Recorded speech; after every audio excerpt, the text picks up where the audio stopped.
Good morning, everyone. Thank you for joining us on episode 74 of the Blowback Roundtable.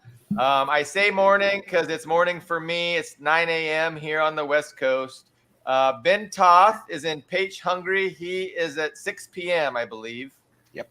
Carlo Parcelli, Satan Zanus, Zanus. Washington, D.C. That's our euphemism for Washington, D.C. It's noon over there. And then we got Ian Comer from a suburb in Moscow. And is it 8 p.m.? Is it that late? It is 7 p.m. right now. 7 p.m. Yes, we have that daylight savings time, spring ahead and fall back. So right now it's 7 p.m. Okay, yeah. Sometimes it's 1 hour, sometimes it's 2 hours. But yeah, so we are spanning the globe with our geopolitical analysis. I want to talk about the title of our episode is Telegraphing Sinister Intent. And so this is just becoming more and more clear to me that, the U.S. is no longer interested in maintaining, the structures, the last 75 years of the world order, and especially since the defeat of the Soviet Union, the collapse of the Soviet Union, the deconstruction of the Soviet Union, ever since then, things have been a certain way, and the U.S. is not going to be able to maintain that certain way anymore. So what way are they looking to go forward? It seems that they're interested in destruction, violent economic warfare against these threats and rivals that make the status quo untenable. So we definitely see that in China. So right now we've got Blinken going over to China for what? Like, is he really there to try and figure out, hey guys, we need to work together. We need to work through this. Like, no, Americans don't do diplomacy. He is telegraphing sinister intent, Billy Bob. Your title. Yeah, that's the name of the title. That's what's really going on. I mean, he's letting it be known, and it's very clear to the Chinese as well.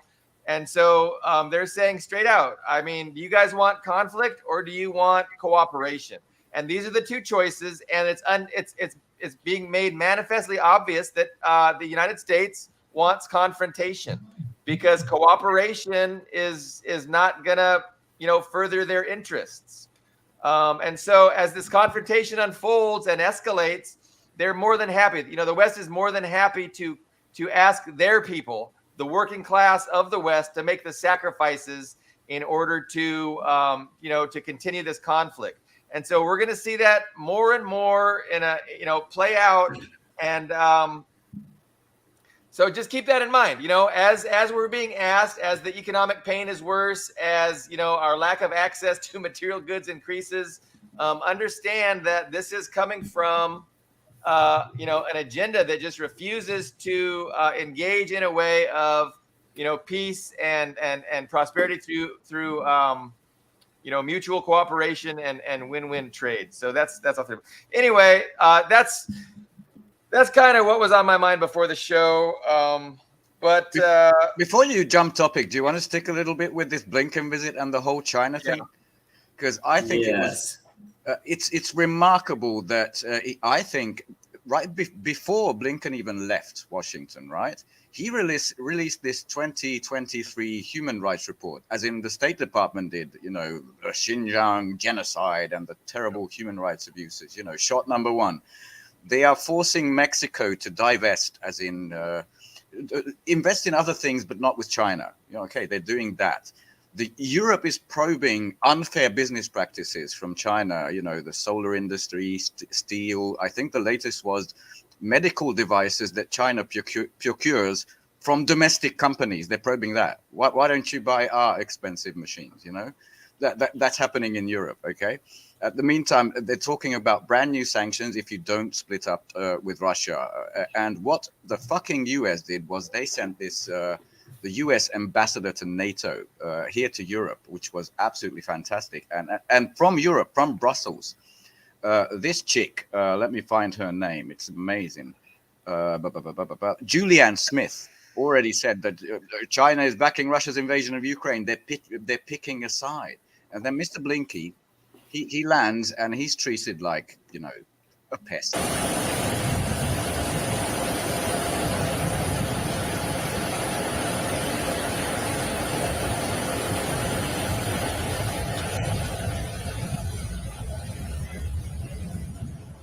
That's the vice mayor.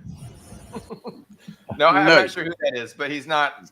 That was the initial news that's the vice mayor. The second he's the local party boss of the Communist Party. Yeah, that's and the real news was he was the local Communist Party branch's foreign office somebody. He just said who get the short straw. That's him. And then there's Nicholas Burns and some Americans. It's Americans meeting Americans. No marching band, no fucking red carpet, nothing. This is in Shanghai, by the way.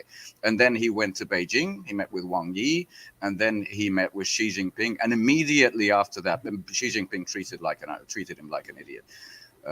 And immediately after that meeting, he went straight into a new cascade of threats that we are ready to impose brand new sanctions, no matter what, because we have to do this. And even the Russians were paying attention. Hello, Todd, and hello, American tourist in Russia. Might be one of Ian's. That's Ian. That's Ian himself. Sorry, I couldn't pick out that picture. Well, you know what? That was my fault, because when I first logged onto the chat, I forgot that the private chat and the public chat are two different windows now, because I have those new administrative. So I accidentally forwarded out that message to everybody. But yeah, so that's... I just want to add that I saw this only on TASS. I haven't gone into this was 2 hours ago, maybe. The Russian Foreign Ministry spokesperson, Wang Wenbin, I think, already said that NATO bears a direct responsibility for the conflict in Ukraine, and they should look inward and maybe reassess. I mean, reassess what they've done and maybe go to the negotiating table themselves. So I think we got a very direct answer. You met a wall of resistance. You met the Great Wall, Blinken, and you can go home. That's basically it. Do you want to chime in, Ian, on this? Yes, and maybe I might be the minority opinion on this show in regards to this. We like that. Yes, well, and actually, so there's actually new comments from Spanish Fabs just now. And actually, that was literally what I was about to say. So, China's maybe even more. The middle. It's been in the middle because we went to that. I shared some photos, I think, a couple months ago with you guys when I visited the NATO Trophies Museum near Moscow in Patriot Park. And you'll find there is, unfortunately, quite a bit of Chinese origin equipment in there. So right now, you have Russians using Chinese crap. You have Ukrainians using Chinese crap. You have NATO using Chinese crap. Actually, when I was still in the Army, we had an FPV drone because we were a camera unit. We had a little FPV drone we'd use for taking pictures of the base. We actually had to decommission it basically because it was found to have parts of Chinese origin in it. It just shows how. So it wasn't DJI because it's one of the best performing stocks ever since Ukraine. The civilian drone.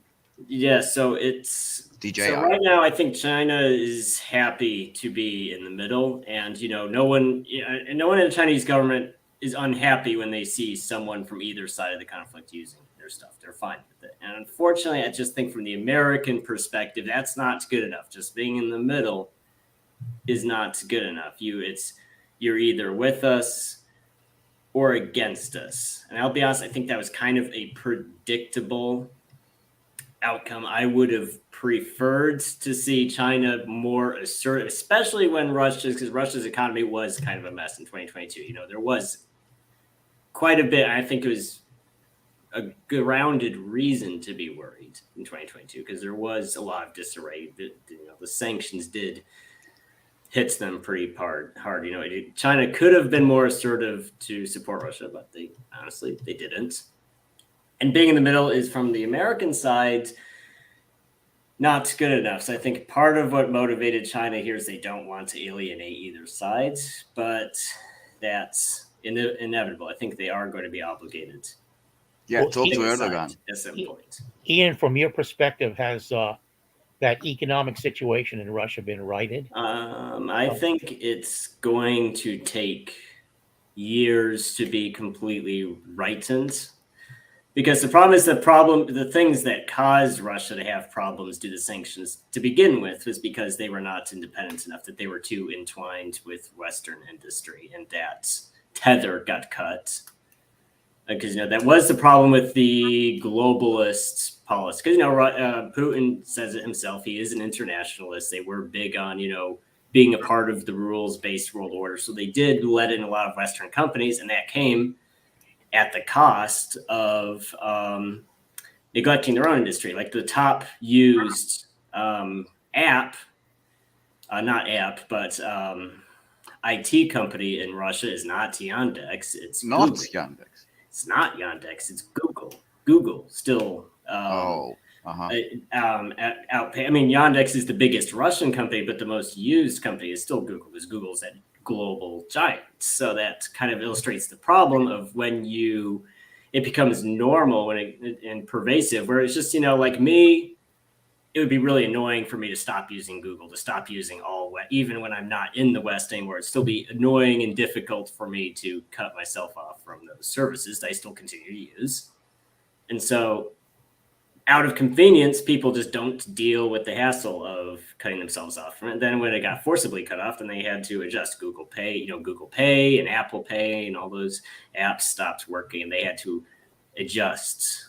And I think so to answer your question, Carlo, I do think that adjustment's been made. The gap in, like, for example, the auto industry. I think there were several industries, like I'd say the aviation industry and the auto industry, for examples, were hit the hardest, but then there came the adjustment. So the God forbid, the Russian manufacturers took the dominant roles in there when the Western companies left, which was a good thing, but it's still going to take a while to, I see. I think, fill those guys. And the bigger problem is that, it's lost growth. So that's not all Western copium saying, Russia lost growth. That is true. They did lose the potential of growth, because it's true that Russia is going to embrace Eastern markets more, but ideally for, maximum potential growth, Russia would want to embrace both East and West. But right now they can only embrace East because West just cut them off. So that hurts West too, but it also, let's be honest, it does also hurt Russia. And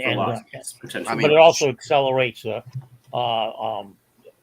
BRICS and its growth and its depth. Its relationships. I would assume. I just want to say one thing about the litmus test that Blinken and other U.S. officials are always laying down, and that is China has picked a side with Russia, but the U.S. they haven't picked a side. Oh no, they haven't picked a side. So when the world hears that, it's an IQ test more than a litmus test, and when the world hears that, 95% or 98% of the world goes, well, that's hypocrisy. But in the United States,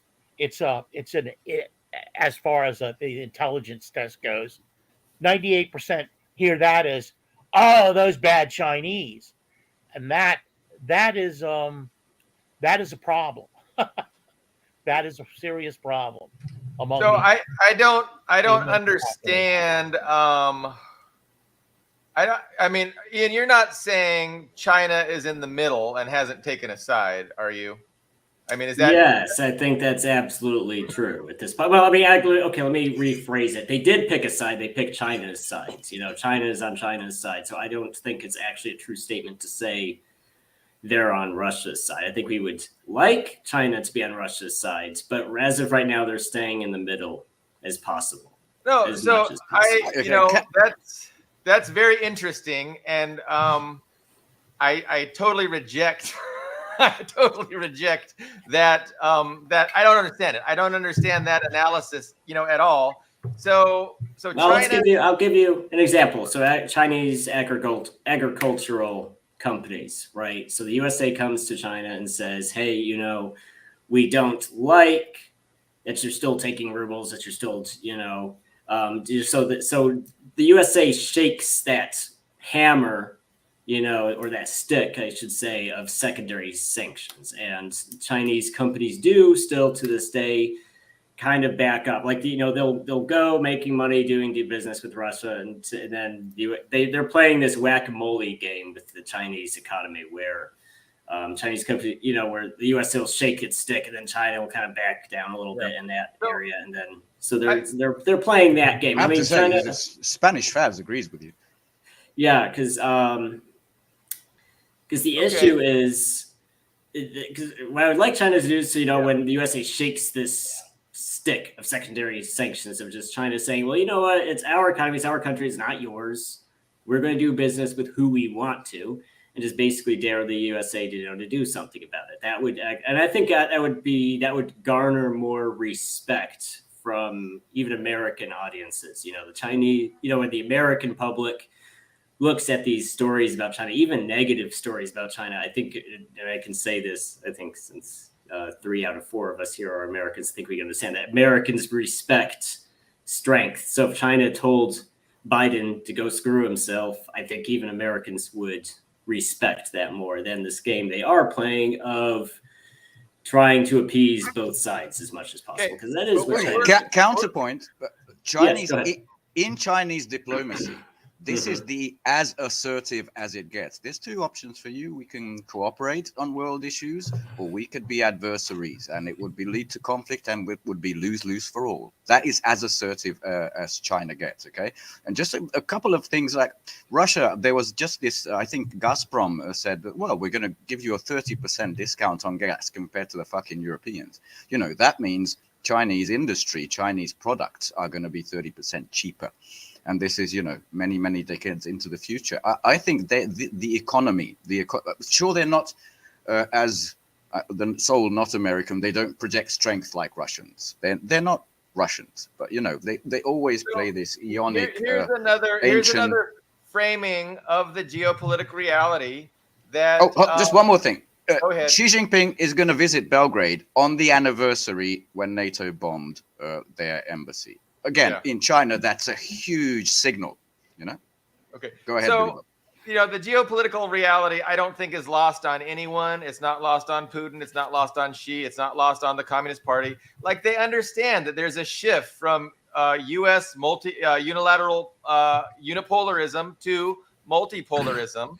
And that's the context. That's the largest, greatest, biggest context within which these events are taking place. So now we're talking about tactics. So I mean, I just can't help myself. I'm gonna try and moderate a little bit, but I gotta just kind of say how I'm gonna say it. I mean, so we have Ian. What I hear you saying is, I know better for China and Russia what tactics they should use within this context of a transition from unipolarism to multipolarism. So number one, the idea that you think that I'm just being an asshole right now. That you think that the factors and the things that Xi is contemplating when he makes these decisions, and that furthermore, so not only you assume that what he's thinking, or the factors that he's taking into account, and then that he's making the poor decisions, and if he would only do this would be better for China and Russia.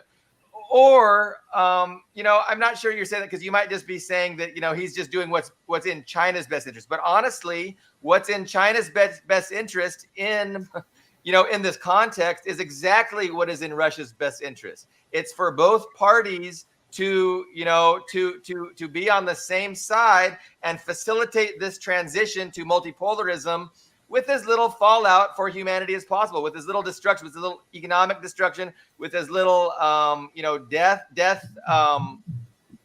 obviously war. We don't want World War III. We don't want this transition to have to come from a global economic collapse in World War III. So, of course, China is doing whatever they can to maintain the status quo for as long as they can. And Russia doesn't blame them for that. I see that they're very tight. Like, they're tighter than brothers. They've got an unlimited partnership. I don't think that's rhetoric. I think that's understandable. I don't think Putin wishes Xi would do anything other than what he's actually doing. And it's just a matter of time before, the status quo gives way in a major way. And, China's going to be in the midst of it. but time is on the side of the anti-imperialist forces. And so they're absolutely right not to jump the gun and push for World War III unnecessarily before it's time to do that. So I think China's tactics are absolutely correct, and I don't see I don't see the leadership in Russia wishing the leadership in China would do something else. The leadership in China has done a lot. They've increased trade. They've really been indispensable in stabilizing Russia's economy, right? I mean, that's without, which is completely de-dollarized. I just wanted to add that that's ruble yuan based, basically. But go ahead, Ian. I think you're representing. I think they would like. Well, I mean, it's not. I didn't say I know what's best for China. I just said what I would like them to do for my geopolitical beliefs, what I would like China to do, and I would like them to be more forceful. Of course, China is doing what China does, or have a China-centric policy.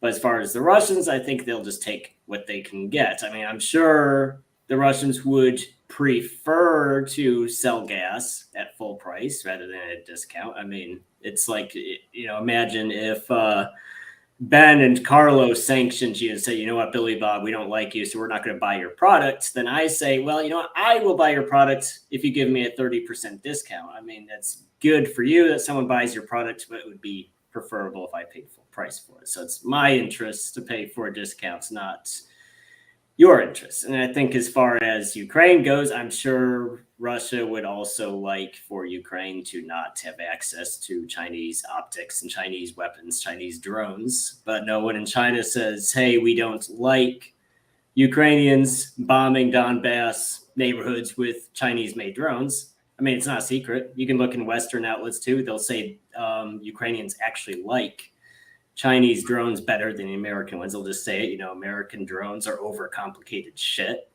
And Chinese drones are simple and reliable, so we like those better. No one in China says, hey, we don't want our drones being used on the Ukrainian side. So no one puts a stop to it. No one threatens sanctions. No one says, we don't want you sending our crap to Ukraine. Yeah.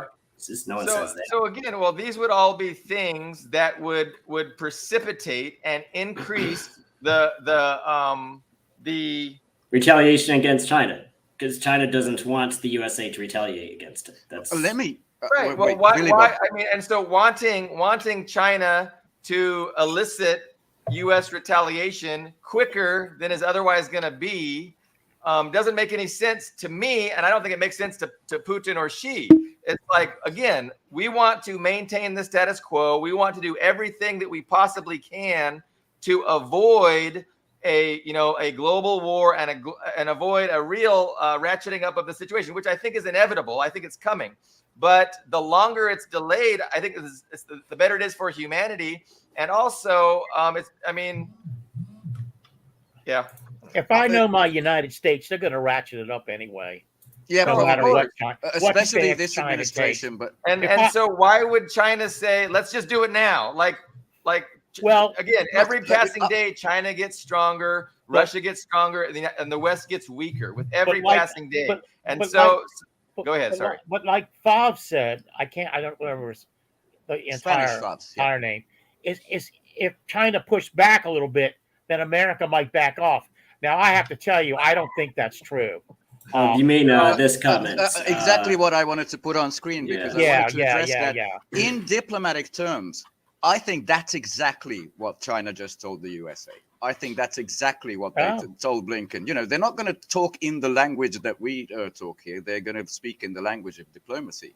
But I think this really was a watershed moment. I mean, look at the economy of the US. Look at their petroleum reserves. Look at the state of Europe, for God's sake. It's all going down and down and down, and nobody wants it to just suddenly crash. I mean, you just mentioned, Ian, that you rely, and many Russians rely on Google. Well, China is behind the Great Firewall. They've already been isolated from that aspect of it. Of course, they still like, some Western products because they want to get integrated into the world. But I really believe they're ready for this. I mean, for 2 years, they've been buying massive amounts of gold. The Bank of, I forgot. It's like a 4-letter, the big Bank of China. It doesn't matter. and also copper reserves, graphite, everything you need to strangle these bastards. And they're doing it in the economic sphere. They're not doing it on the military side of things, of course. They know that the whole thing is a tinderbox. Japan, the Philippines, South Korea would go to shit. And they think they could manage this without firing a shot, which is, Sun Tzu. It goes back to how Chinese think, Well, 10 years, 50 years. I would modify it to say without the Chinese firing a shot, someone is already firing shots and receiving shots. And right now they're doing it by themselves. China is amazed at how well they're doing it. Yeah. But they're backing up the important aspect. And China's supporting it, again, by increasing trade by like a factor of 3 since the special military operation kicked off, since all these sanctions got hit. And I don't know. I mean, the idea that China could do something and it would get the U.S. to back off. Like, I mean, what exactly is China going to do that's going to make the U.S. just behave? Like, that doesn't seem. Plus, tell me if I'm wrong. From the Russian perspective, I think Vladimir Putin, Medvedev, even the soldiers on the front line would say, "This is our fight, mates. Fuck off. This is us against the new Reich." I think they would all say that.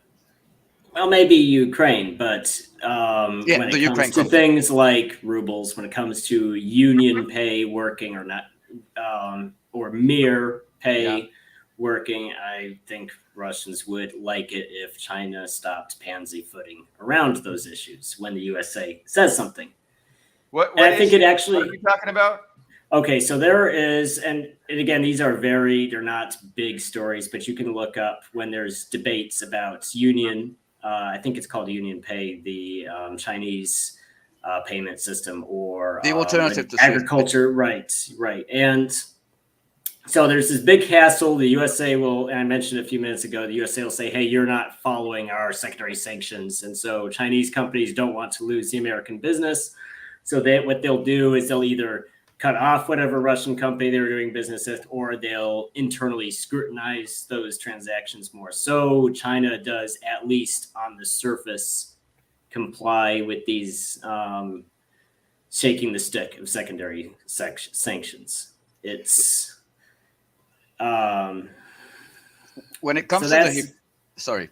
Yeah. So it's. And I think that sends a message to Americans that China is indeed afraid of the sanctions regime that was put on Russia. And I think it might actually be a valid fear too, because I don't know, would China be, if China was isolated from Western marketplaces to the extent Russia was in 2022 or even 2014, would the Chinese economy weather it as well? Well, I mean, you can't do that because the Western consumption. There's codependency. Western consumption would collapse. I also want to add that the Philippines and and Japan at the moment are paper tigers. Yeah, I mean, and their economy is suffering because of the strengthening of the dollar. They're really complaining. Look at the Philippines. It's just since Aguinaldo and the U.S. took over, Frederick Funston capturing Aguinaldo back at the turn of the century, it's been a slave country to the United States. I mean, we talk about Duterte. He was so weak he had to come to an accommodation with the Muslims on Mindanao. He couldn't handle it. You're completely right, by the way. He has nothing going on, and so it's like they're just landing strips for a U.S. force. And what does that amount to? It's not, to a certain extent. Spanish Favs is right. Maybe a little more pressure, a little more. Just shut up, U.S. We're sick of hearing your bullshit. It might be in order from the Chinese. I know they don't work that way, and I know you guys don't like to hear the name Confucius, but it's a kind of Confucian aspect. The way of looking at the world that seems to dominate the Communist Party now. It's a kind of patient. Everybody has an expertise. Everybody has been through the learning mill. Everybody has the has the doctrine down, and they can work lockstep and effectively. So, Okay. Yeah. I mean, they're much more powerful than anything that the U.S. can muster I'm right now. gonna take the last word and win, and then we'll move on. Okay. Can I make a quick point about the Philippines, because Carlo is completely right that it's vastly integrated into the U.S. system of NGOs, information. So much so, when I was in New Zealand, 2006, 2010, I had a Pinoy friend, and he showed me this money, and I'm wondering, you can spot what's wrong with this, because he absolutely didn't spot that there's two flags. One of them is a US flag right here. It's not a protectorate. It's not a domain of the US. Apparently, it's an independent country. But for 30 years, that was their 100 pesos, right? I think they switched it around recently, but that is the Philippines, and that is not China. You, Billy Bob, can take the victorious word. Oh, thank you. So, I mean, again, I just hear, you guys thinking that you know better than the Communist Party of China. What is in the best interest of China? What's in the best interest of humanity? And how to best facilitate this transition from unipolarism to multipolarism.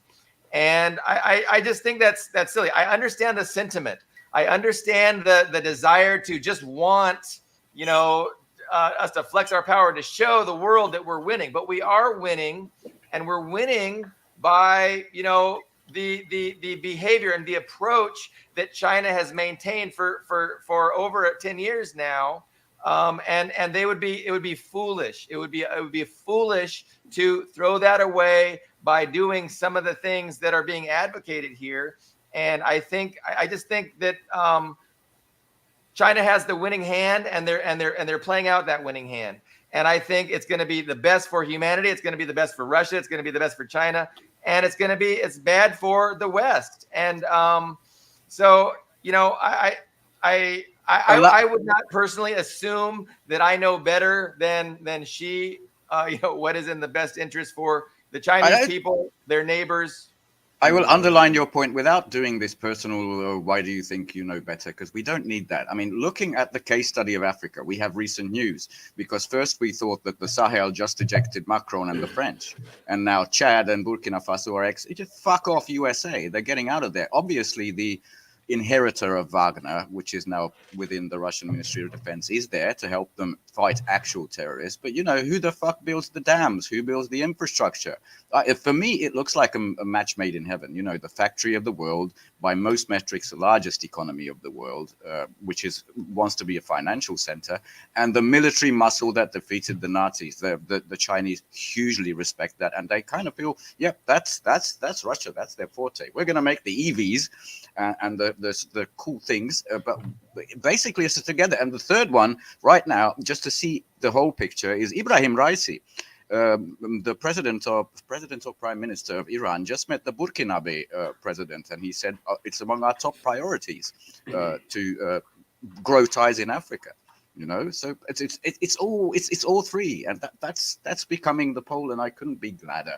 But Carlo Parcelli has been keeping, and they're shoving AFRICOM out of there too. And at 1 billion drone base is going to be basically theirs. But I wanted to say, China has a prime example of the way the U.S. fumbles into these things, and Europe.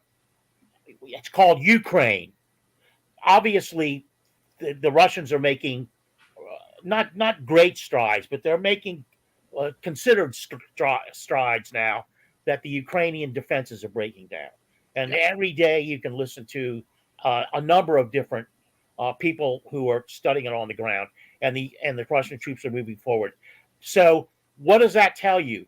That tells you that even though the Philippines and Japan are paper tigers, the U.S. is like sending special forces 3 miles off the Chinese coast on that set of islands, Linden Islands. I'm not sure what it's called. Not sure, but between Taiwan and they will fumble into this kind of conflict without considering what they're doing. It doesn't matter that they're weaker, that they're stupid, that they're venal, that they're greedy, that they convinced that they're white people, so they're superior to everybody else. It doesn't matter. They'll still fumble into it. I think you're right. I thought Vietnam would have taught them that lesson, but it certainly did not. And, Colin, so at the same time, you can have these paper tigers populated by U.S. forces, and also have this conflict, because it's not from a position of power. It's from the concept that we are all powerful. It's like we're God, we're omniscient, and we can't be defeated. And they really believe that. Yeah, they really believe that. Ian, is that beer? Well, cheers, mate. Beer? Well, apple juice is probably okay. I was gonna say it looks kind of like a real light, weak beer if it was beer. No, sometimes your drink looks darker, and I assume it's beer. So I drink. There's the court. Well, so I live in this Russian apartment complex, and what's pretty typical for. So what do you have? It's probably the same in Hungary. You have these little stores actually either built directly into the apartment building or directly adjacent to it. In the USA, it's more like a strip mall, but you can just go down there. And so there's these little there's a dark color, but there's these sugary, I guess, cider drinks I particularly like that I always get. So tonight, alcoholic or non-alcoholic? You're saying those ones are alcoholics. You are not having kvass right now, you traitor. Kvass. You should be drinking kvass. You don't like kvass? No, I don't know. But no, I was gonna give you the last. I was gonna let you talk more about it. Yes, let me say, yeah. I'd like to respond to Carlo. I wanted to address real quick, just because this is a fun discussion, and I'm enjoying it. So I don't want to just force to change a topic.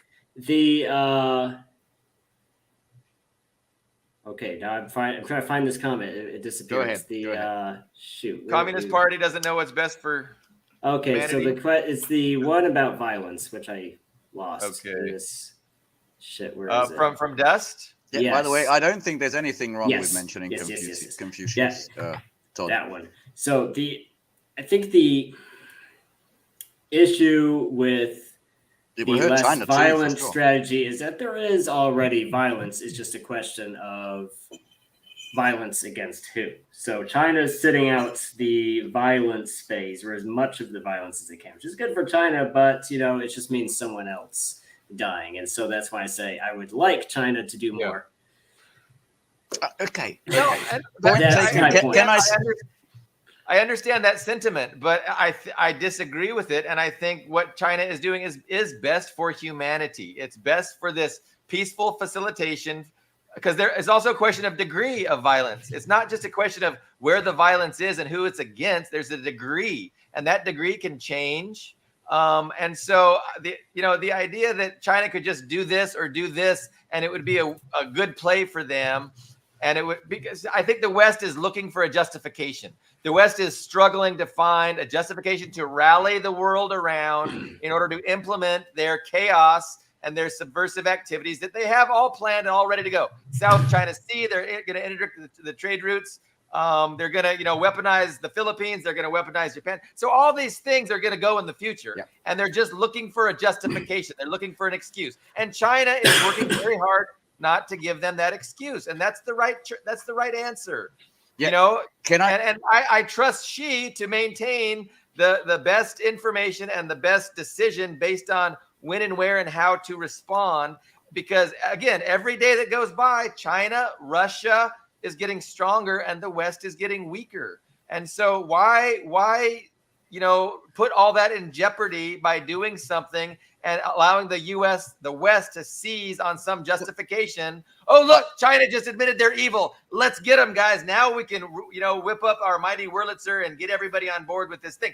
So the West is really struggling to find a reason. And I think China's trying hard not to give them one. But again, they have their limits. They have their red lines, and the U.S. is pushing those. And it won't be too much longer, Ian. But like I just think it's misguided to judge and to say China could be doing more and they should be doing this. Like that's from a place of ignorance. It's a place from I get this. You don't have to do that. We don't know.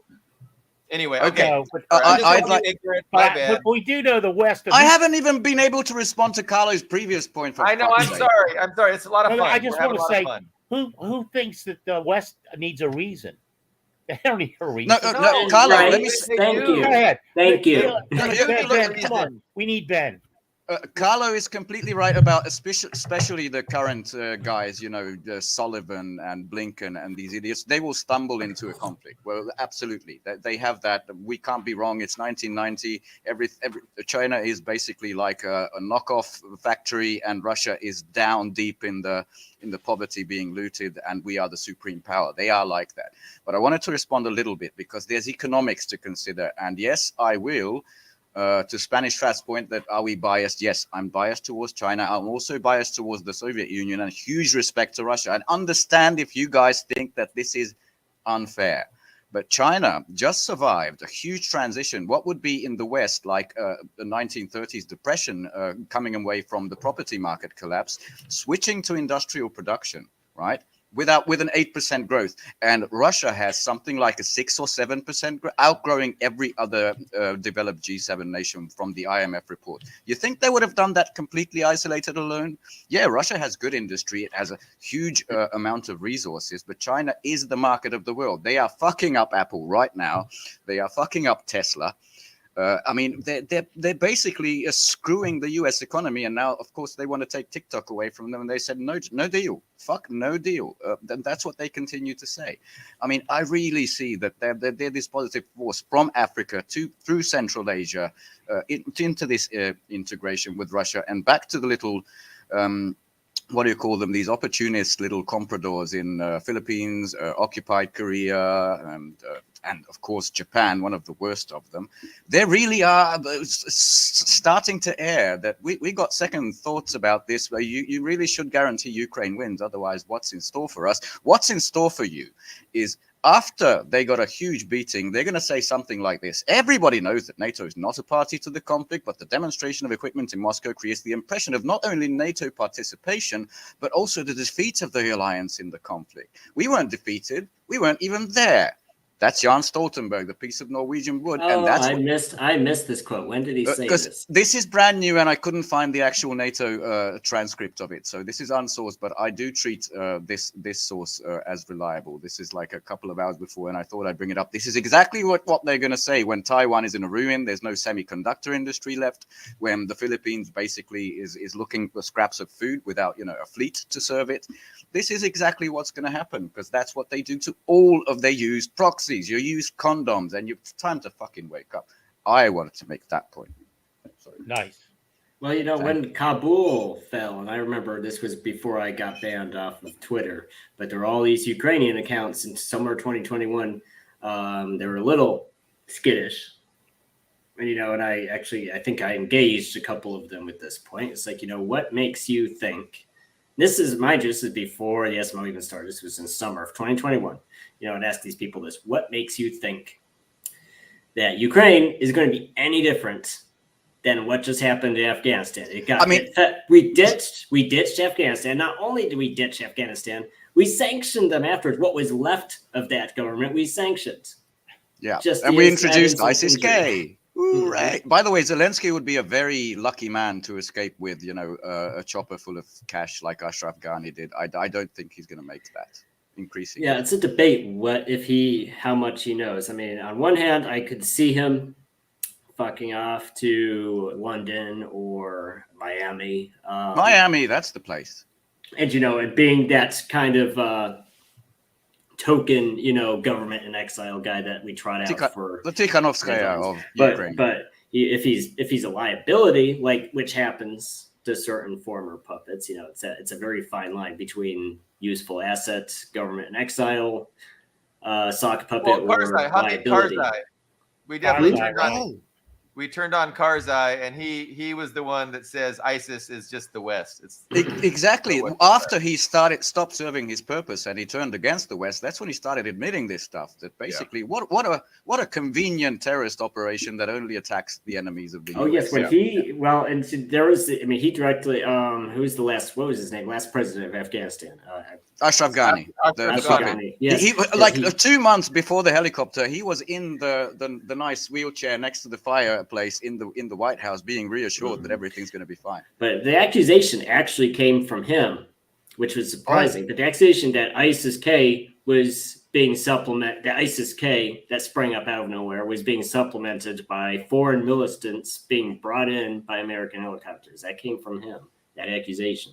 Yeah. Our own guy in Afghanistan. Well, I mean, and it confirms again what we already know. Like, I mean, there was never a question who ISIS is and what their purpose is. But no, it's good to get confirmation from Karzai and Ashraf Ghani. And did you see? And not to go too far off topic, but we're on this topic of puppet governments, Afghanistan. Did you see the new headlines? The new story about the GoPro footage from the Kabul airport's bombing that happened. I have not. No, so that was on CNN. That was in several other places. There was new. So basically, if you do you remember the bombing that happened at the Kabul airport, killed 13 American servicemen, and that prompted Biden to launch that botched drone strike. Do we all remember that incident? Oh, vaguely. I don't remember the botched drone strike, but I remember as part of the evacuation and as part of fleeing Afghanistan. Someone blew up one of the entry control points to the airport. Killed what's new about? Well, so it killed dozens of people, and the American story, and so RT actually at the time ran a story claiming that American soldiers were firing blindly into the crowd, and that's where most of the civilian casualties originated from, not from the militant bomb, but from Americans shooting blindly into the crowd. And at the time, American sources all denied that. Well, a few days ago, and you can find this, it's on CNN too, there was a GoPro footage released that verified this claim. That actually showed that the official story was BS. They say, we fired a few controlled bursts at a source of incoming fire, and it's all BS. So there was just minutes upon minutes of just wild shooting into the crowd. So that's a tragic and horrific, event. I don't quite understand why there would be a bombing when the United States is leaving. Like, what is the point of contributing to the chaos of that moment? It's a suicide bombing. It's a suicide bombing. I'm going to unalive myself to attack someone who is leaving anyway. Yeah, it doesn't make a lot of sense. And there was a lot of chaos. There was Afghans holding on to wheels from the jets. And as the wheels were getting put up into the fuselage, they were falling to their deaths. Like, it was a chaotic, horrific exit out of Afghanistan. And that bombing definitely contributed to that. I mean, it could have been just to give bad PR to the administration for leaving Afghanistan. But it's tough. It's tough to understand why the West would. Well, from a PR standpoint. It could have been revenge for killing his family, whoever the suicide. Simple as that. ISIS-K attack, which I think tells you all you need to know about the ISIS-K. Another sign of how petty the U.S. is, Afghanistan had $7 billion in reserves. That was sanctions seized. Is that still and frozen, the U.S. right? stole it. No, it's not frozen. They actually dispersed it. They actually took it. They seized it. It was dispersed to NGOs. And to 9/11 victims. Yeah, I remember some American soldier who maybe is in a higher office, like sitting on that pile of gold bars, which was in Iraq, right? Oh, that was Iraqi gold reserve. Iraq, Sorry, yes. I was mixing them up. Yeah. I can remember. I'll go back to Vietnam. I can remember when Saigon was falling. This journalist, I can't remember his name, African American journalist, very famous at the time. Well, he was running around in the basement of the embassy, the U.S. embassy in Saigon, and he came. He at the end of one of these tunnels, he saw this bonfire, so he ran toward the bonfire, the light at the end of the tunnel, and it was U.S. troops burning millions of U.S. dollars in a barrel. He said that was the symbol. What was his name? Oh, I can't remember his name offhand. But anyway, the U.S. never learns. That's why it concerns me about what China's doing. I don't know how they learn when they lose big all time. This stuff, but I don't know if it'll make any difference in the mind of these idiots. The big thing is that I brought the terrorist attack because that's a pretty classic PR strategy, because that story came out, I think, within the past 48 hours. And it's been like 2.5 years since the Kabul withdrawal. And that's kind of a classic strategy. They bury the story until it's set some. And in fact, I would almost say that footage was a controlled leak. Let's just get the story out so it's not a scandal. It's a controlled release, and it's at a point when there's a million other things going on. No, most people don't really see it, but it's just out there. It could have been Freedom of Information Act. So who does that better, Israel or the US, with the Apaches hunting down the cars, the Nova Festival, the rave festivals? It actually came out that, we shot at them, but ever since then, they attacked us. It's very, very convenient what they're doing. Well, it's interesting. Go ahead. Go ahead. Oh, okay, I'll go ahead. And that's just and I think it does show that nobody cares. I actually saw this. It was a meme. Actually, it was a meme on Facebook yesterday. So it kind of shows that neither side of the political aisle, the USA, cares about free speech. Because Democrats, when they were the party not in power, they were like crying about free speech. But the moments they took power under Obama, they stopped caring about free speech. Same thing with Republicans. Greg Abbott, the governor of Texas, Abbott, I was gonna say, did this huge, like a year ago, not even that long ago, like a year ago, he passed this big bill, made a huge spectacle out of it, how he was going to enshrine free speech on college campuses. Except if you say free Palestine. Unless you do this pro-Palestine, then he just reversed all of it because it's speech he did not like. It's the lie of liberalism, the pretense that they're principled and that they're ideologically striving for these principles that they never achieve, and they always cynically exploit and manipulate. They really don't give a fuck about. It's all just a hoax. But that's liberalism in a nutshell. Ben, you had something to say? Like a kind of a transition from the the proxies, the puppets, the idiots, to Europe, where apparently, and this was fascinating to me, there's this competition of who's the best, who's the good dog. It's fascinating. They're all preparing for the eventual winning of re-election of Trump. There was this huge rundown, I think maybe Reuters did it, about all these people visiting Trump. Like it's Reuters. It's Trump 2.0, how U.S. allies are preparing for a second term. Apparently, the Saudi crown prince has visited him. Orban, Duda, Cameron did. German officials are worried about Trump tariffs on German stuff. So they're doing this competition. Duda says we should increase the spending in NATO to 3%, and Sunak said we'll do 2.5%. Everybody should do the same, which isn't a huge deal, a big deal. But the headlines were, we're all doing this to impress the US, just to get the NATO on side. Everybody's doing that. It's Finland, it's the Poles, it's the Brits. Germany's holding out, not sending Taurus missiles for the moment, even though the US. Yeah, who thinks I remember that they were doing that with the javelins too. No, we're not going to send lethal aid, and so every single one of these things has come and gone, and it's just a matter of time. Does anybody really believe that they're principled against sending Taurus missiles? I mean, come on. It's just another escalation that will definitely be met at some point. Yeah, but all of it was not really aid, and apparently the State Department, whoever that guy is, the Indian-looking guy, admitted that this was sent in March, these long-range attacks, so not the short one. We discussed this recently, and maybe 2 attacks were carried out on Russia, including energy, which, the US warned against, so they're going against the master's wishes there. But they got sent, and apparently, there was 2 publications in mainstream Western press saying this was all to get the Germans to send their Taurus. That's why they sent it. Come on, the same thing happened. Remember, the Tauruses will be there soon. We'll send a few Abrams, like 30 or something, 20. But that was all to get the Germans to send the Leopards. Leopards. It's so amazing that these idiots fall for this all across Europe. It's amazing to me. Well, they're going down in the shitter economically. I don't know if they're falling for anything. I think that's, they're all on board with the same strategy of gradual progressive escalation being dictated ultimately by Satan Zanus and Carlos City. Yeah, I mean, the elder Alexander of the Duran puts it that there's moments of euphoria when this 60, however many billion dollars passed to help Ukraine. And then they go back into panic. And there's a lot of articles about panic, that this is all to slow the Russia's progression. I don't know what's going to happen. But they have this same mentality that Carlo described on the part of the US, that we are superior in every way. They should be afraid. Even the counteroffensive was planned that, the Russians would see these beautiful NATO things and they just run away. They'd be scared. They still think this. I do believe Sikorsky thinks this. I think Sunak thinks this. I'm pretty sure Macron thinks, they'll see the French flag and say, ooh la la, and they will run. And they couldn't be more wrong. I mean, we're all Zionists. And Ed Bradley was that too. Ed Bradley was the Vietnam era journalist. I couldn't remember his name. It's just all.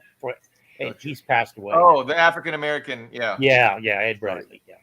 So the West seems, to me, my analysis says that, the United States is focused on China. They're unhappy with what's going on in the Middle East. They want to quiet that down.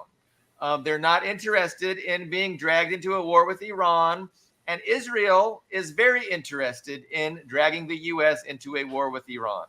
And so, I mean, that's kind of the framework that I use to understand, these things.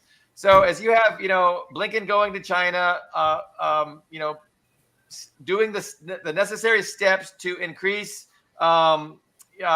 the sanctions and increase the pressure against China in order to justify. By the way, let's clarify. This has nothing to do with Russia. It's all about preparing to sanction China, and China knows this, I think. Right, because China isn't going to be a vassal, and that's the reason that the West wants to destroy them.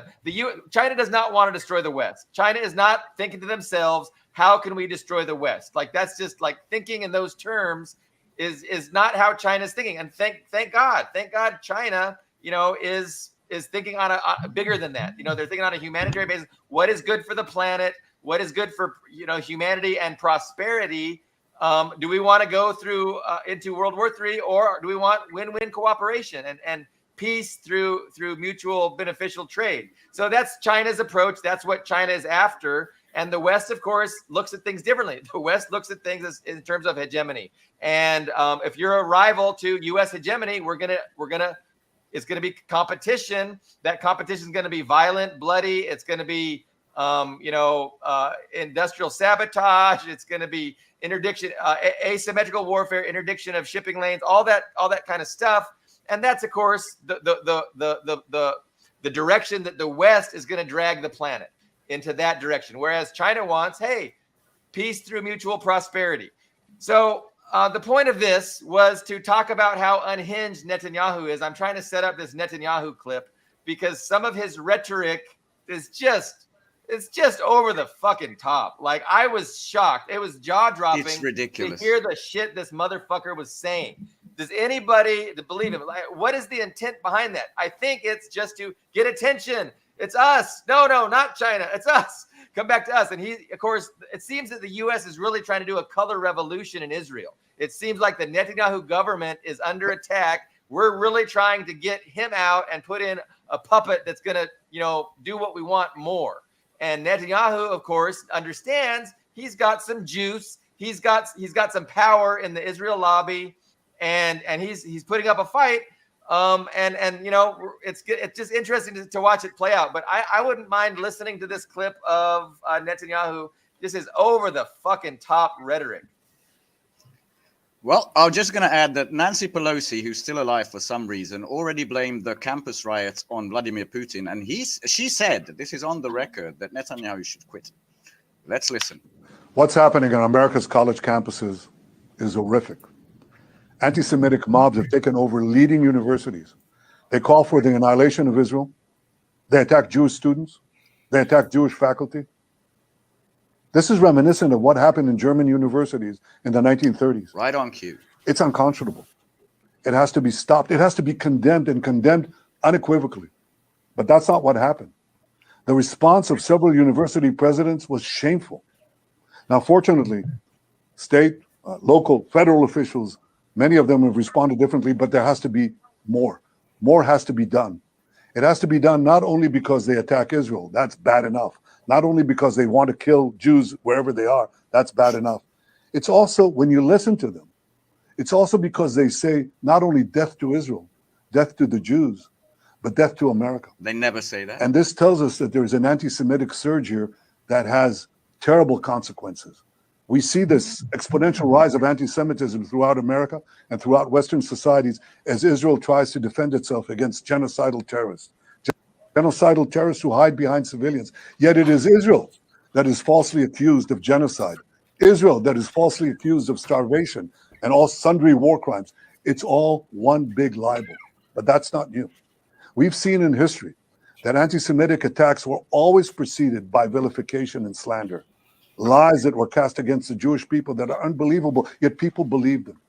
And what is important now is for all of us who are interested and cherish our values and our civilization, to stand up together and to say enough is enough.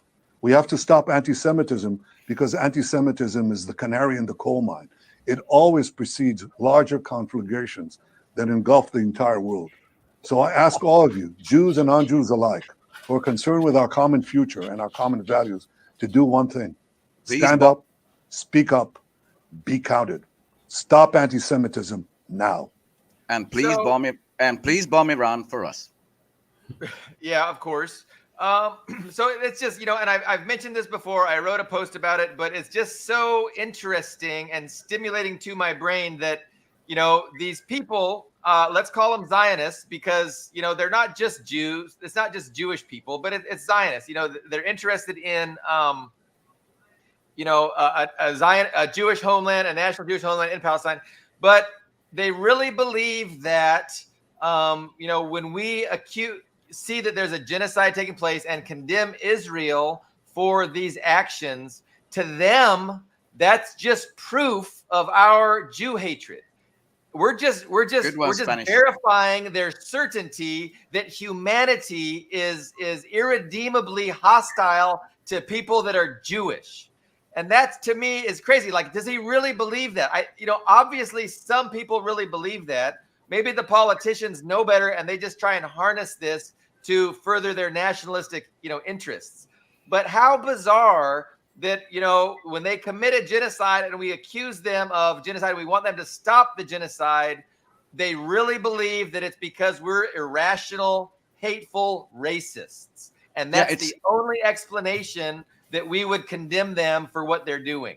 It's got nothing to do with the mass graves found around 2 hospitals with people with their hands tied in medical garb. Why do you hate Jews, Ben? Why do you hate Jews? Second thing that amazes me is a similarity. For him, it's always going to be the 1930s Germany, because that's the trope. And it's the same in Britain.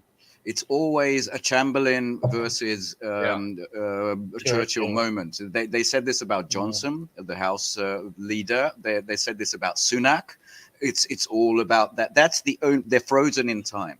That's true. Did you watch the J.D. Vance speech? Because he pointed that out as well. I didn't. I read his article, which was amazing, about the Ukraine math not adding up. No, in his speech, he said the same thing. He condemned them. Why is it always Churchill, Chamberlain? Like, that really has no use for our time.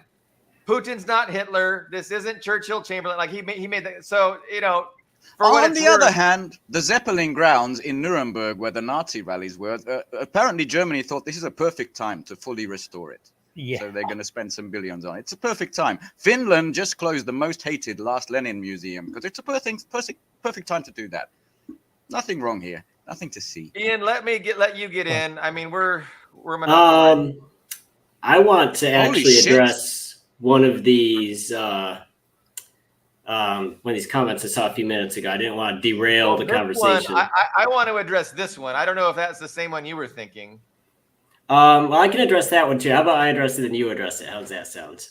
That sounds good. I'm going to tell her what I think. We know that the U.S. screwed you. Go ahead. Yeah, so this comment reads, one of the reasons why I don't want the USA to be destroyed is I don't want Chinese hegemony. Well, so I don't think it's rather about whether there's, and then there's someone who actually replied to that one.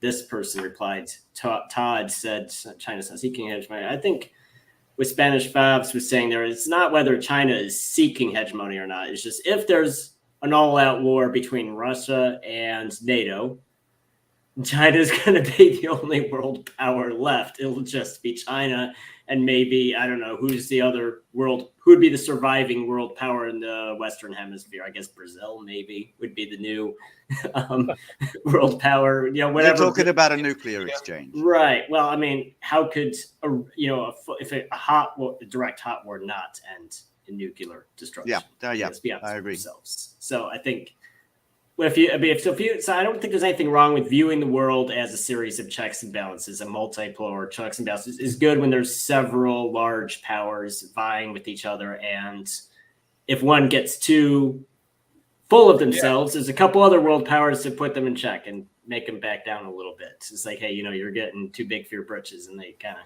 and that can, So Spanish. I think what Spanish Fab is saying, they would just be the only one. It'd just be a Chinese world because is they'd it be my the only turn, people. Ian? Because I'm chomping. Yeah, go ahead. All right, go ahead, Billy Bob. So the way I would frame this, it's basically the John Mearsheimer School of International Realism versus my ideology, which happens to be a Marxist-Leninist ideology. So, and I think one ideology is superior and better and has a better explanation of why things are as they are. And I understand that, liberalism is going to result in this zero-sum mentality, where it's block mentality. And that's ultimately results in Mearsheimer's, realist analysis. But I think from China's perspective, as an ideological communist party, they have certain interests and they have a certain ideology, which isn't about hegemony, like Todd explained. And, it's about win-win and developing the planet, developing humanity, collectively dealing with the problems that we face as a species, on this finite planet that, has problems. So this is what, the difference between liberalism and communism. And when I see that, I see Spanish Fobs projecting a liberalism onto the Communist Party of China that they don't in fact have. And I mean, I understand that a lot of people in the West have this liberal mentality, but I think it's unfortunate, and I think liberalism is based on a lot of misconceptions and an ignorance of reality, including fundamental class-based analysis that China definitely embraces, and so they don't have blind spots in that way. I agree with you, Billy Bob. I think the Marxist-Leninist approach is more flexible than the West, and I think there's a notion that's altogether wrong, that the West, given its cultural background, is more flexible than China, and it's not. It's not more flexible. You can see it on the fucking campuses right now. God damn it! Yeah. What are they doing to students? Okay. You can see it. The West is interested in maintaining the domination and power of the wealthy elites. That's what I was. China is literally interested in progressing humanity past that. That's it. Okay. Go ahead, Ben. I want to just address a couple of things because, Spanish Fabs, I guess he was born in the Soviet Union and its experience. I understand the bitterness, especially someone who lived through the 1990s. But just because the US screwed you, they screwed us too since 1990. Hungary, big time. All our industry is basically gone, or what's left is foreign owned. People, there's plenty of poverty, plenty of homelessness. It's bad. Okay, it doesn't mean that all nations will behave the same. You go into a little bit of history, you see that Russia never had slave colonies. It never strip mined the resources from poorer nations, and neither did China.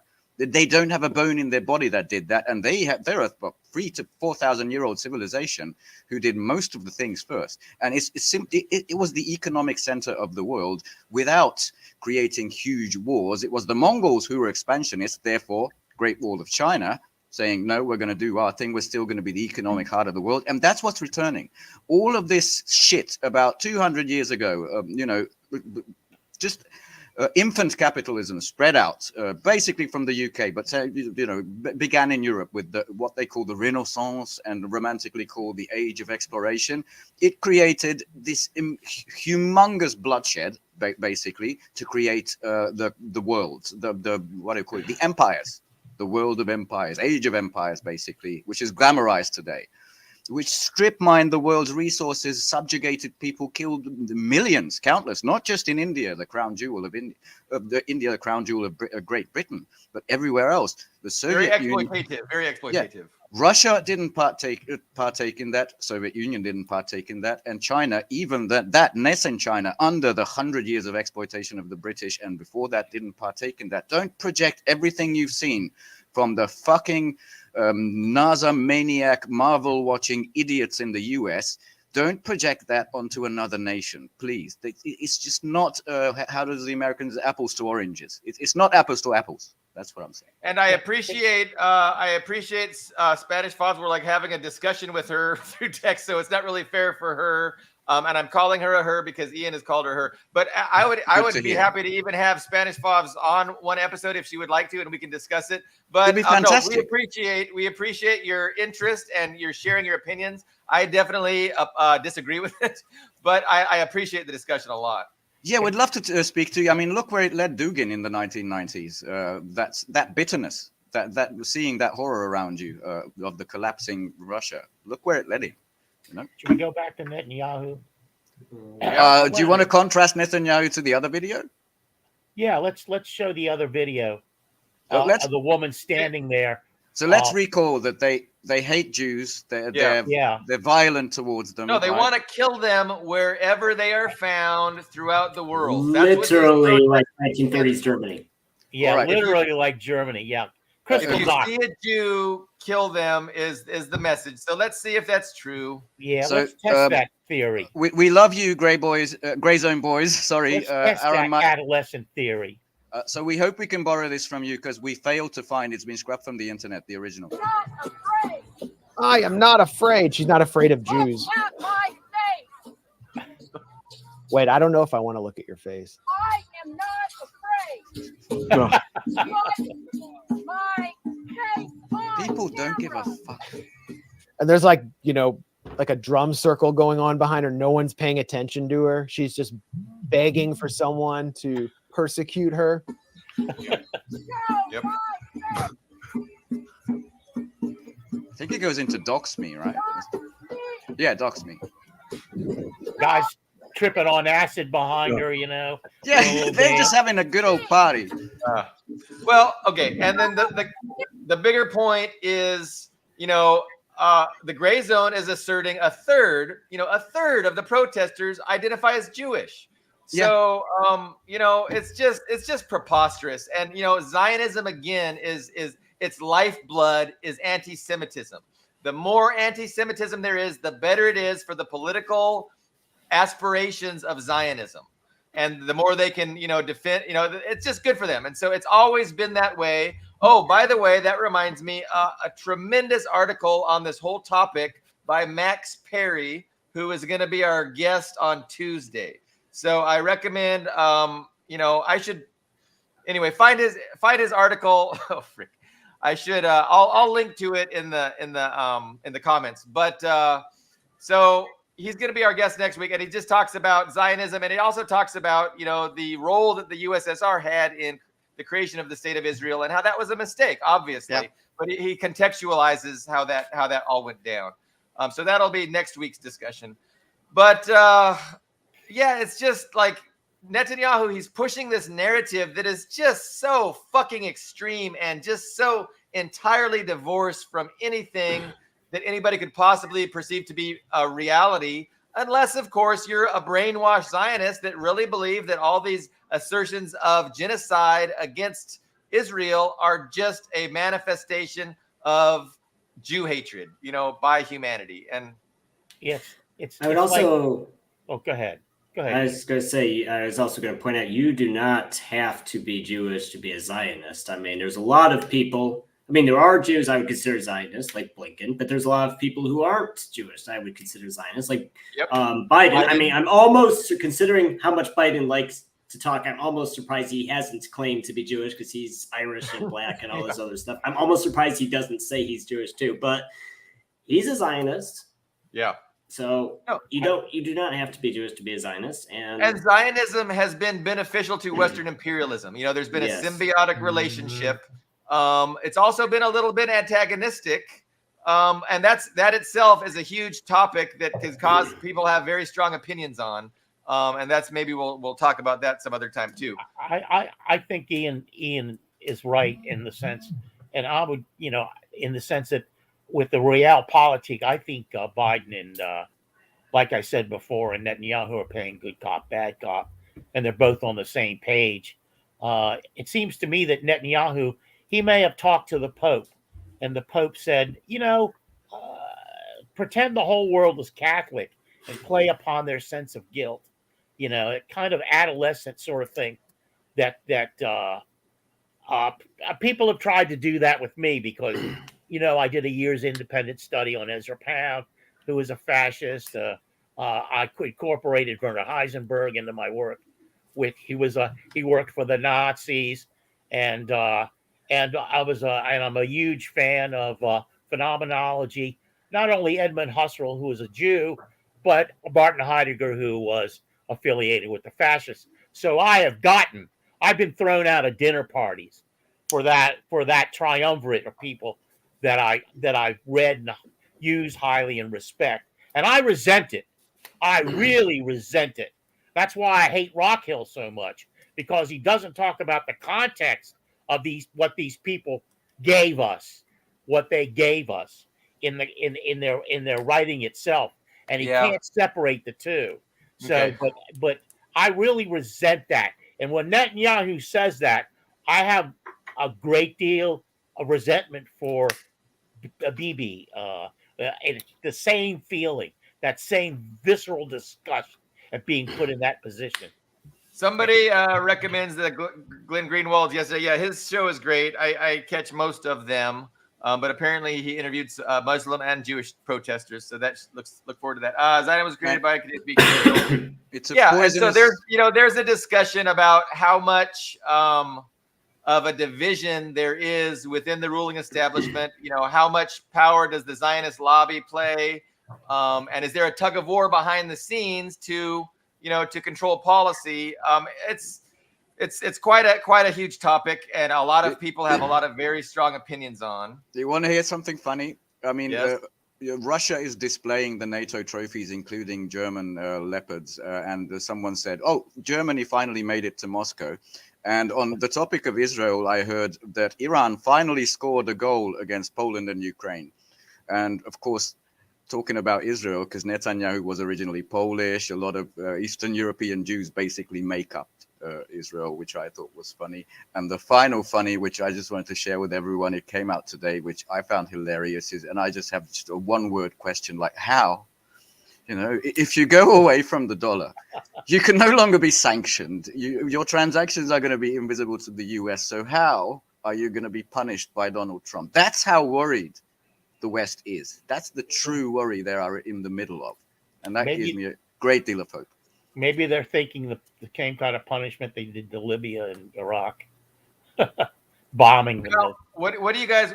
Ben brought it up earlier. Nancy Pelosi has condemned Netanyahu and advocated that he step down or something to that effect. So I mean, it's an interesting discussion whether or not they're really on the same side and it's wink wink, or if there's really some hope to get him out and get a more pliable puppet in place. I think I'm with the latter school of thought, that they really, the Biden administration, the Democrats specifically, don't like Netanyahu and want somebody else in that's going to make their lives easier, and the pivot to China easier, the pivot to Asia easier. But what do you think, Carlo? Is she playing a role? Is she reading a script? She's full of hot air. She doesn't really despise Netanyahu and want him out. Yeah, I don't think she's serious about it at all. She doesn't. She's retiring, right? She doesn't have a constituency to play to. But I just think she's posturing, playing the statesperson. What do you think, Ian?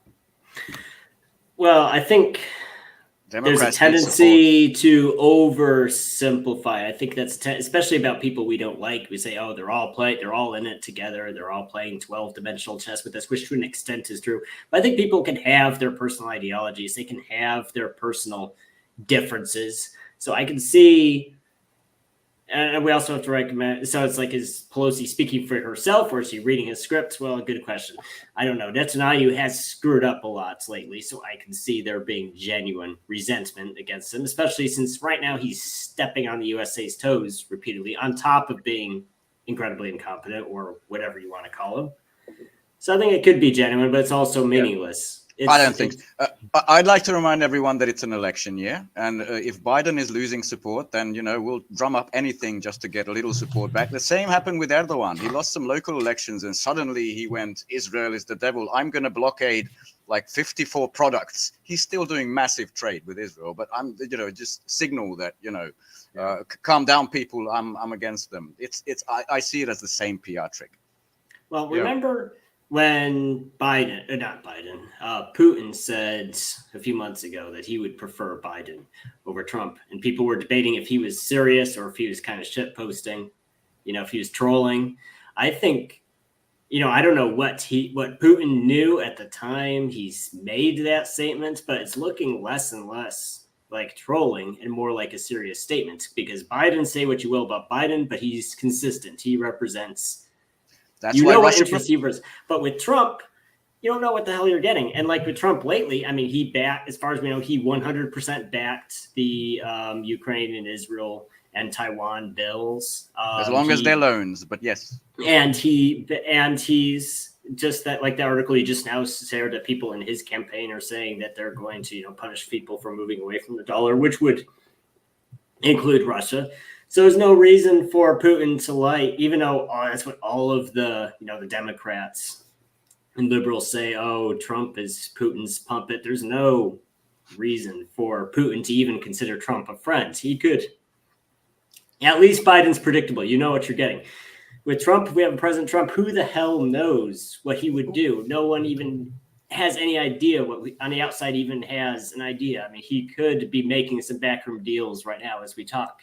He could just say, you know what, I'm going to make some deals with Democrats so they don't just crush me. They're going to let me win. We don't even know. And maybe in Russia, they just don't know. It's like, you know what, Biden's more predictable. We would like 4 years of Biden because at least we know what the hell we're getting. Yeah. Biden doesn't matter. I think what Vladimir Putin meant was he knows Sullivan, Blinken, these idiots. They're vainglorious, they're incompetent, and he knows their moves. So he's preferable. And what did I say? I know I borrowed it from Mark Sloboda, that Trump is a chaos bomb, completely echoing your point.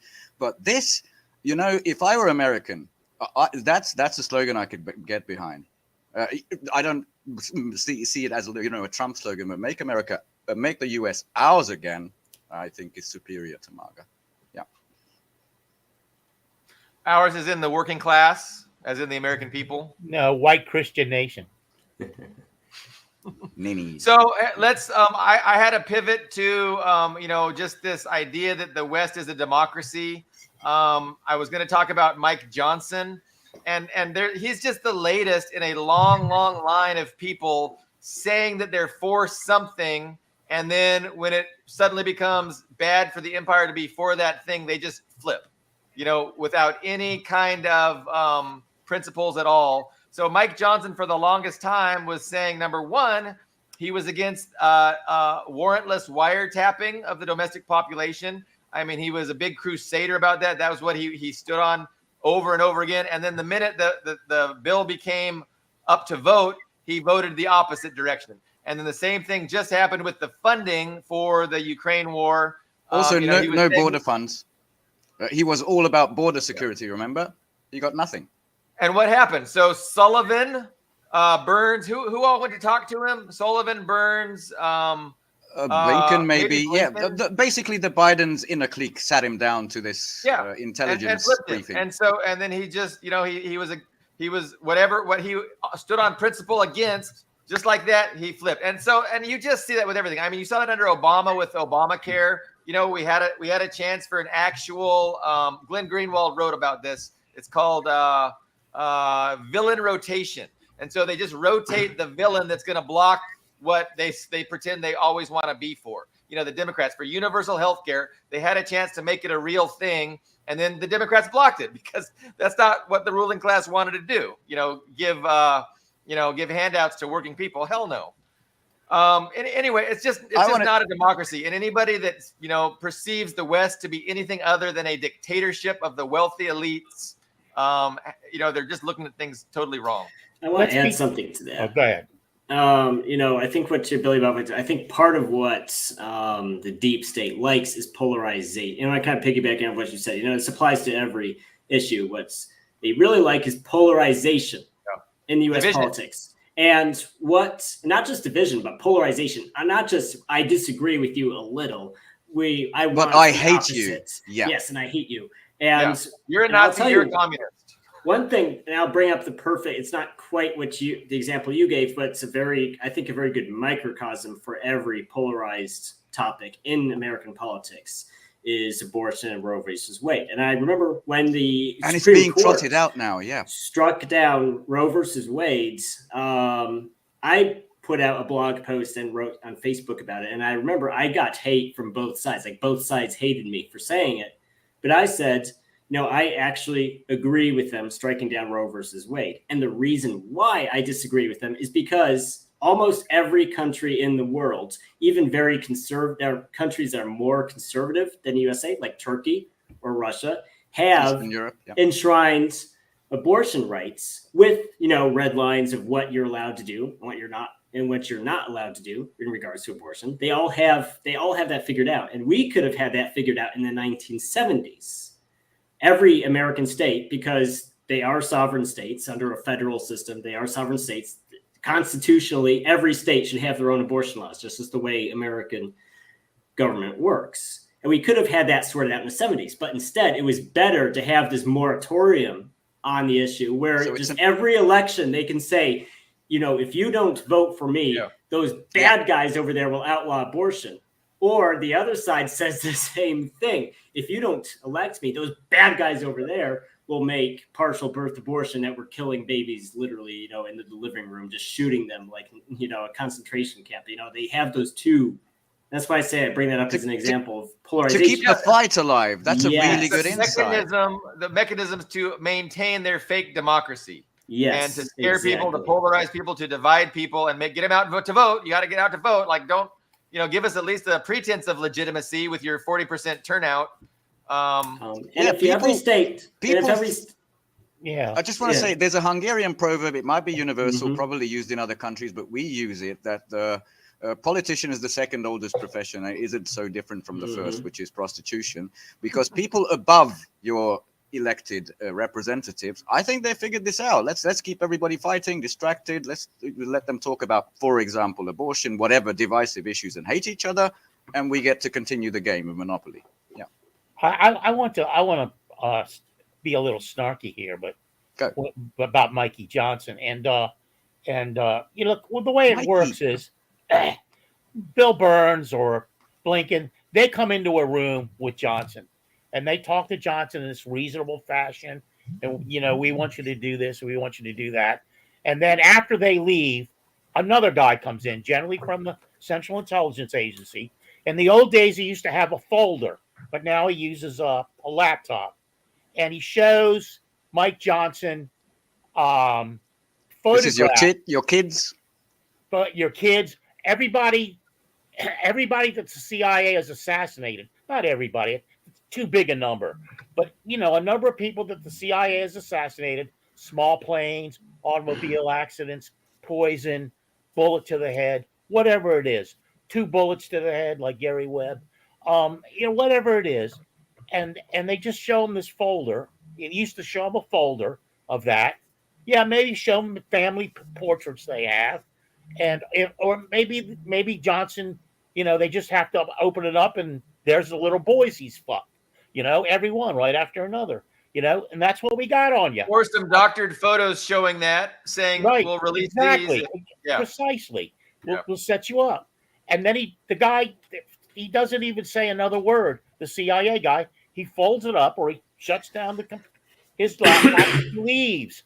And Johnson knows how to vote. And that's not far-fetched. Yeah, I mean, I don't think they go to that first thing. I think that's what they say for people that are really principled. But I don't think Johnson's really principled. I think they probably could have shown him a narrative that says, look, if you do this, we're all at risk. And he's stupid enough to believe it. Or they could have just said, hey, you do this and we'll make you the CEO of this company when you retire. Like, they're going to start with if you don't, we wouldn't like you to catch a cold. I think there's a bit of that old La Cosa Nostra. Well, I think we know the moments, Johnson. I agree with Billy Bob here. I don't think there's anything that dramatic. I forget who remember Billy Bob. Do you remember, or Carlo? Do you remember what state Johnson's from? What state's he from? South Carolina, right? South Carolina. Okay. So he's a big MAGA Republican, right? Johnson's big MAGA Republican. What would screw it? I don't think there's anything dramatic like we will murder your whole family or anything like that. I don't think there was anything like that. Yeah, no, I think that's. I just think he's a MAGA guy, and what would screw him? Like what screwed Mike Pence? Is they turned on Trump, and now Trump supporters all hate Pence because Pence is seen as a turncoat. He's a Benedict Arnold. He's a traitor. With Johnson, he's nobody. Yeah. If Johnson, and he's nobody. He could have been the next president, literally. He could have been. Now he's nobody. He'll never be anybody again because he burned the hand. He bit the hand that fed him, is what Mike Pence did. Now Johnson's a smarter guy. He understands, okay, I'm posing as I'm a big Bible thumper, MAGA Republican type guy. As long as I keep, Trump is like Jesus right now. So as long as I don't piss off Trump, I'm good. So Trump, he came to him and he said, and this conversation is in the news, it's not a secret. Trump said, I support this bill. Let's support Ukraine. I think Trump specifically mentioned Ukraine. Ukraine's important. And Johnson took that as a signal. I can support these bills, push them to go vote, and Trump won't burn me for it. He won't nail me to a cross. So the key to flipping Mike was to flip Trump. Yes. And Trump definitely put his and you know why? Get this, guys. It's a loan. Brilliant. Yeah, apparently that was Trump's. Yeah, he insisted. Old businessman Trump. That helped him go for it. Who knows? Who knows how they got Trump to go along with it? But it was super important to get this bill funded. I'm not sure why. Because it doesn't seem like it's going to make a heck of a lot of difference. Nope. It's definitely going to justify the attackums, and we're probably going to see some high-profile, big media exposés about targets that are going to get hit. Maybe they'll take out the Kerch Bridge. Yeah, probably. I mean, it's a possibility, but it's not going to change anything strategically. So for whatever reason, Trump, gave his little signature of approval, and that just kind of goes to show that. To Carlo's point, that Trump isn't principled. Trump will go along to get along. He looks out for his own best interest first and foremost. His ideas might be a little bit better than the evil empire just because, he's an idiot. But he's not as smart as the. How do you think that'll affect Trump's supporters that he supported that bill? It depends. I mean, I don't know if it's up to Trump whether or not he's allowed to run in a free and fair election. I think in a free and fair election, he has a very good chance of winning, especially if he's running against Biden. But is he going to be allowed to do that? I don't know. I stay away from this, but from what I've read, Moscow Marjorie and the people around her are in basically a revolt against this bill, which is the new name for her, interestingly. Yeah, no, they're not happy with Trump. And so MAGA's got to decide, do you care about your principles or do you just support Trump? Do you worship a god or do you actually have principles? I think it's all political posturing, especially on Marjorie Taylor Greene's part also. I mean, she's been meteoric. She hasn't been in Congress that long, and her rise has been meteoric. She's played the game very well. Here's somebody that knows nothing. I mean, she can't even. I mean, she's reading from one of her little talks, before Congress when nobody's there, and she reads indictments as indictments. So you're talking about somebody, and a lot of words like that. So you're talking about somebody that doesn't even have basic understanding of the English. I saw language. Biden read the word pause. Oh, Biden is. I wish I had that. Yeah. 4 more years. Pause. Yeah, and what was it? Haifa. We have to bomb Haifa. Yeah. Oh yeah. Okay. Well. Okay. You have to decide between freedom and democracy. Right. So I disagree. They're legion. I mean, he's really gone. He's gone. I disagree on a couple things. I disagree on Comrade Majori, Moscow Majori. I don't think she's. I think she is principled. I do think she is principled. The problem is that her principles are stupid, and she has the cognitive abilities of an oyster. That's her problem. Yeah. So I do think she says what she genuinely believes. I can respect that. The problem is she's not the brightest person. And get her going about communism. Everything is communism. Everything I don't like is communism. Kind of person. It's almost, she's a person who's almost impossible to deal with or negotiate with because she's so stupid. But I see she is principled. From the outside looking in, no one can outdo my Sarah Palin. She remains for me the stupidest ever female American politician. But yeah, I understand. I just like to say that one other thing that it was made the headlines, but it comes from Trump. is the moment he passed this, like immediately after it came out of the Senate, he said it's a good day for world peace, which was our alternate title. When you send 95 billion to two real war zones, 2.5 war zones, that's a good day for world peace. I really like that. Well, I think actually the Trump quotes that, there's a lot of Trump quotes that Damn right, Yasha. say a lot about him, but Democrats like to be hysterical about and misconstrue. So like there's that alleged Trump quote. I'm not even 100% sure he said it, but he's like, I could shoot someone in the street and my supporters would still vote for me. I think that's, on one hand, that's a true statement. So I don't think anyone is really going to hold it against him. And on the other hand, he could safely do that. And the news is not going to, he could kind of do that on the sidelines because, what are pro-Biden news outlets going to do? Are they going to run the headline, Trump saves Ukraine? Do you think anyone's going to run that headline? No, of course not. So he can pretty safely tell Johnson, hey, go ahead and get that money to Ukraine. And so that got him some political brownie points. At the same time, no one's really going to publicize his role in it too Exactly. much. And he can stay in the background. If this crumbles, they're not going to say, look, Trump lost in Ukraine. They're not going to say that. It's going to be Biden. Yeah. I think that was actually, I said this right when that bill was passed too, because I think that was smart, because if that aid did not pass and Ukraine fell apart this year, they could pin that on Trump. It's because those MAGA Republicans, that's the arsenal of democracy. What was like a repeating last week, like a repeating thing is the 6-month delay. It's because of the 6-month delay. That's why if they lose, it's going to be because of the 6-month delay.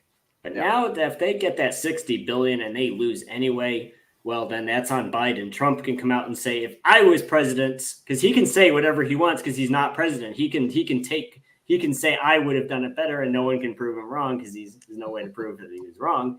He can say if I was president, Ukraine would have won, but that Sleepy Joe screwed it up. So I don't know if you guys want to address any other topic, but I know, Dust, that's your view, and I sort of partially, I'm with you to a degree. I still have to say, and I pretty much say this all the time, that I wouldn't vote for him as an American. But the fact that, and I read this everywhere, that he's got the NATO puppets panting in a bunch. They're shitting themselves over a possible Trump presidency makes me smile extra wide, because they really are like, what the fuck are we going to do if the big US abandons us for that? He's got my remote support. There's degrees of control, right? And with Biden, you have total control. Like he's a rubber stamp. But with Trump, Trump has a little bit of like, no, this is stupid. I'm not going to do this. He sat generals down, according to this one book, and called them dopey babies, dopey baby losers. This is what is like a direct quote from Trump to some generals about Afghanistan. So he's a narcissist. He's an idiot, but he's unpredictable. Yeah. Yeah. And I think I would much rather have an idiot running the Western Empire, because it's going to be it's not going to be as bad for humanity. It's going to, I want to see the empire decline. But at the same time, that decline needs to be managed. We need to allow it to decline with as little economic and economic fallout and bloodshed as possible. But the basic taxonomy holds, and I think Dustin and I come from the same position, and that is there's domestic and there's foreign policy. And on the domestic policy front, Trump would be horrific for minorities. You're probably right. I agree with that analysis. And you have to weigh the two. And to tell you the truth, what Billy Bob is saying, the demise of America as a world power is very desirable. It really is desirable. And I think I hate to say this, but it may outweigh what Trump can do domestically to people. I mean, I may be wrong about that. No, that's a fair bigger point. issue. Domestic politics takes a much smaller role in my analysis than foreign policy. I mean, that's humanity. That's the direction the planet's headed. That's way bigger than individual domestic policies. Having said that, I don't think Trump is gonna, create, concentration camps for people of color. Like, I think that's a little bit of TDS talk, but he's definitely going to be worse maybe he's gonna empower racists, but we and did tax see that. breaks, right, Christy? As I pointed out, plans for those camps are already there. If not the camps themselves, in Colorado, it's called Rex 84 Night Train. It was 1984. George Ronald Reagan he asked Oliver North to draw up these plans for locking up every protester who protested an invasion of Nicaragua, because the United States planned to invade Nicaragua at the time. And Oliver North drew up the plans. They're called Rex 84 Night Train. You can look them up. It's draconian, and they're talking that they would have locked me up. I was walking around with a camera supporting the Sandinistas. Boom. Oh yeah, these protests are a prelude to. I'd have been playing baseball in a Colorado prison camp. So I want to thank Dust for watching. I want to remind Dust we're going to have him back, and he's going to be able to get his opinions in. And I want to invite anybody else that is feeling motivated to share their opinion and disagree with us. You let us know, and if you would like to be a guest, we're always looking for guests. But I do thank everybody for watching and participating. Ben, go ahead before I just wanted to, and then maybe this is our way out. I think that Carlo made a really good point that some issues are heavier than others. For example, in Hungary, I know Viktor Orban's in trouble because of it. The typical, Samantha Power USA kind of regime change operation. It doesn't interest me so much as the SMO does. Ukraine. It's the defining moment for us in Eastern and Western Europe. It is the core thing. It's just like, you find these mass graves in Israel, and suddenly Harvey Weinstein just got released or something. Don't pay attention to that crap. Right. Pay attention to the real things. So there's one closing moment I wanted to end on. So there's a comment here I wanted to address. There just wasn't a good moment to address it since we're closing. This one comment here, stop saying we when referring to imperialists. So I don't know who that was directed towards specifically. It might have been me, because I do tend to say we when I'm talking about the USA. But I will say this. So when this war got hot in Ukraine and Russia and Donbass, at that time I had a house, a very nice house, and a car and lots of nice things in the USA. When that happened, that was too much for me. I'd visited Russia before, but that was the moment when I just decided to sell or give away everything. I sold the house. I gave the car to an ex-girlfriend of mine. I got rid of everything, and I moved to Russia. That was not, I'll say, that is not an easy transition for me, but I did it because it was just, I felt a moral obligation to be on the right side of history. But that said, I will still say we. Because I have an American passport, I am an American, and when these terrible things happen, when I open the news for the day and I see there's a New Year's bombing that killed Russian women and kids in a city square who were just celebrating New Year's, and an American missile killed them, I feel personally responsible for it. Now, maybe you don't, maybe other people don't. But I do. So I will say we, because that is my government. That is the name on my passports. That was me. So that's why I say we, just to answer that question. So that was beautiful. I've never heard your story before. I didn't know that. Thank you so much for sharing. What do you think about your long-term prospects? Are they going to make you come back? Are they going to restamp your visa, or are you concerned about that? Well, to answer that question, I was very public about what I'm doing and why I'm doing it. It's just basically, because I do receive a military pension.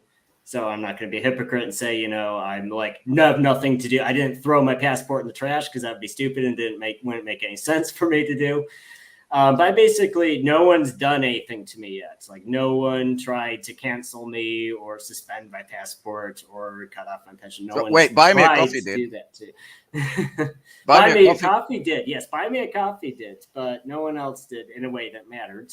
So that's my $10. I lost my $10 from no one else done anything to me. So you're an immigrant of conscience. An immigrant of conscience. So as of right now, I'm still going through the Russian bureaucracy to live in Russia. I'm I'm not in a hurry to go back to the USA because I've read Pat Buchanan. I've read, what they sometimes do. Even Scott Ritter mentioned he got like a 4-hour grill session when he came back from Russia. I'm not in a hurry to go back to the USA. I wouldn't go back now.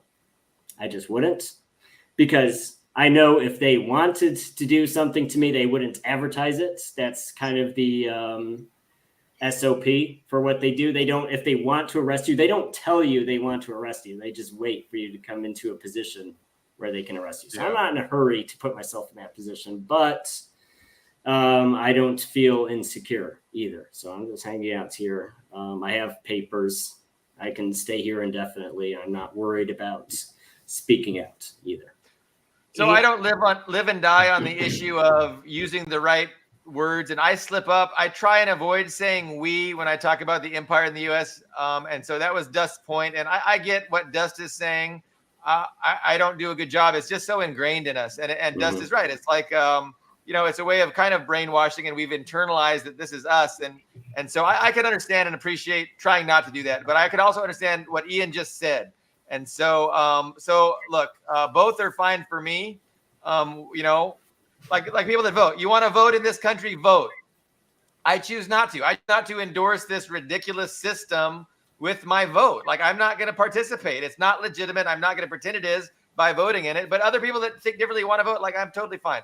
So I don't know why I changed the subject to that. Carlo. Yeah, I just wanted to say to Ian, when I get my wish and 98% of the people that are here in the U.S. now leave, I'm going to welcome you back. Dustin and I and Billy Bob will welcome you back. The Republic of the Knots Nitties. Of the Knots Nitties. The Knots Nitties. The United States of Not Nitties. Yes, please come back. But I just wanted to do a little commercial. First of all, we never mention this, but please subscribe. We don't take any money, so you don't have to worry about that. But please subscribe to the channel if you haven't already. But I also wanted to say shout out to my erstwhile friends at African Stream, who are doing a wonderful job. They have not answered our request to come on our show, but they had a fact that they threw out in a recent confab that had with two young Africans, not from Kenya like they are, about Congo. And one of the things they pointed out was that the Nebraska National Guard, U.S. Nebraska National Guard, had a training exercise in Rwanda recently. So that just goes to show you that the reach of American militarism, and it was such a quirky fact that they threw out. Rwanda is like the Argentina of Africa. Rwanda is like the biggest sellout and the biggest proxy of the West in Africa. So that's what that means. I was thinking the whole time that it's too bad they didn't have Christopher Black on or Keith Harmon Snow to round it out, because Christopher, he knows, he was there. He was there defending people. And he knows the ICC, not just the events, but international law as well. International law, and he won every case was a setup by the United States and Western Europe. Every case brought against African leaders that, not to mention Slobodan Milosevic too. Yeah. So Ian, thank you that's true, Carlo. That's all true. We were going to have Chris Black back soon. Ian, thanks for sharing that. We're very happy that you're joined our roundtable. It reminds me a little bit of Snowden, because he was kind of a little bit of he kind of had to escape, but also as a person of conscience, he was immigrated to Russia as well. But have you met him? Probably not. No, there have been some American expats gatherings in Moscow. I have not seen him in any of them yet, but we're in the same city. We could theoretically meet. I just haven't yet. Well, and he's probably worried about his safety. He's probably not too excited about meeting expats. Who knows? I don't know if he's a big extrovert. He might just be. I don't know if I don't think he'd be afraid in Moscow. He's an NSA nerd. He's big on computers and stuff. I don't know anything about him. He just might not be a super social person either. I'm not either, so I understand. And Moscow is a huge city. Okay? Yes, Yeah. 16 million people. I mean, the odds of meeting 1 out of 16 million people. Many suburbs, which is why you are from a suburb.